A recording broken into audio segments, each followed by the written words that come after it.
Pakistani cricketer franchise লিগে খেলবেন ভারতীয় দলের হয়ে। প্রথমে শুনতে অবিশ্বাস্য মনে হলেও এমনটাই ঘটেছে ইংল্যান্ডের 100 বলের ফ্র্যাঞ্চাইজি ক্রিকেট টুর্নামেন্ট দ্য 100-এর নিলামে। পাকিস্তানের স্পিনার আবরার আহমেদকে নিলাম থেকে দলে ভিড়িয়েছে দ্য 100-এর দল সানরাইজার্স লিডস, যে ফ্র্যাঞ্চাইজিটির মালিক কাভিয়া মারান, যিনি কিনা মালিক IPL ফ্র্যাঞ্চাইজি সানরাইজার্স হায়দ্রাবাদেরও।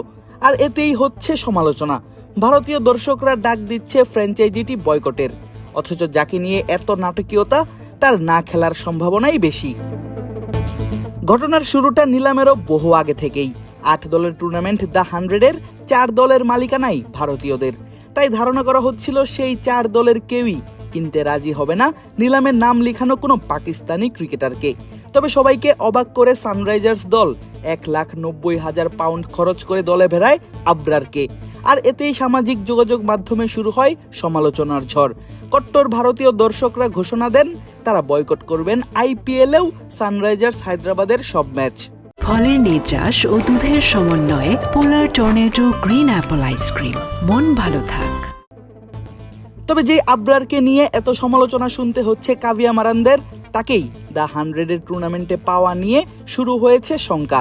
কেননা আগামী 21 জুলাই থেকেই শুরু হচ্ছে টুর্নামেন্টের ষষ্ঠ আসর, শেষ হবে 16 আগস্ট। আর এই সময়েই পাকিস্তানের রয়েছে ওয়েস্ট ইন্ডিজের বিপক্ষে 2 ম্যাচের টেস্ট সিরিজ। আর এতেই তৈরি হয়েছে পাকিস্তান ক্রিকেট বোর্ডের নন অবজেকশন সার্টিফিকেট বা NOC পাওয়া কিংবা না পাওয়া নিয়ে আশঙ্কা।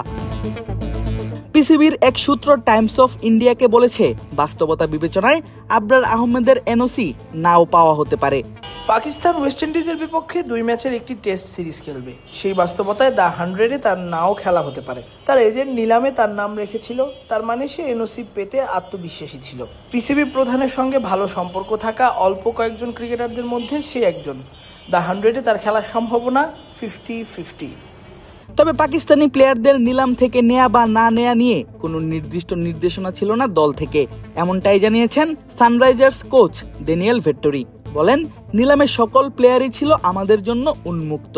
আবরার আহমেদ তার বৈচিত্র্যের দিক থেকে অনন্য এবং অনেক খেলোয়াড়, বিশেষ করে ঘরোয়া ক্রিকেটাররা তাকে আগে সেভাবে দেখেনি। আমরা যখন নিলামে আসি তখন প্রতিটি খেলোয়াড়ই আমাদের জন্য উন্মুক্ত ছিল। যখনই এই বিকল্পটি সামনে আসে, আন্তর্জাতিক দলগুলোর অনেক ভালো স্পিনার সেখানে অপশন হিসেবে থাকলেও আবরারই ছিল আমাদের অগ্রাধিকার।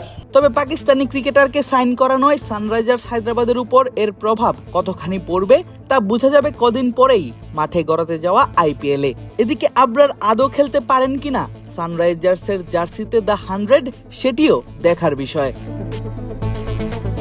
আদিব আশরাফ, ক্রিক ফ্রেঞ্জি।